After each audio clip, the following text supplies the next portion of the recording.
Minsan ka na rin bang nakantsawan o nasabihan na ano bang nakain mo?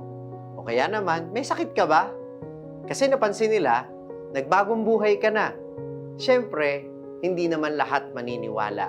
Lalo na yung mga taong sanay na sa buhay na nakasanayan mo noon. Pero ang aking pagbati sa iyo, ngayon na pagkatapos ng Kwaresma at ng Semana Santa, unti-unti may nabago ka na sa mga maling nakagawian mo.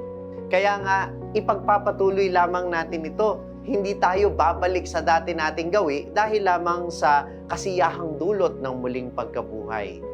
Ito'y paalala sa ating lahat, ang minsang binago ni Jesus ay patuloy niyang tinutulungan sa pagbabago. Kaya huwag nating susukuan ang ating mga sarili kahit na tayo ay madapang muli.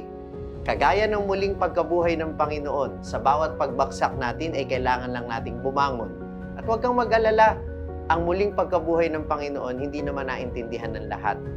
Sapagkat ang nangyari sa loob ng libingan ay dulot ng kapangyarihan ng Diyos. Sapagkat ang Diyos natin ay tunay na muling nabuhay at siya ang nagbibigay sa atin ng pagkakataong paulit-ulit na magbagong buhay. Muli, sa inyong lahat at sa inyong pamilya, Happy Easter po!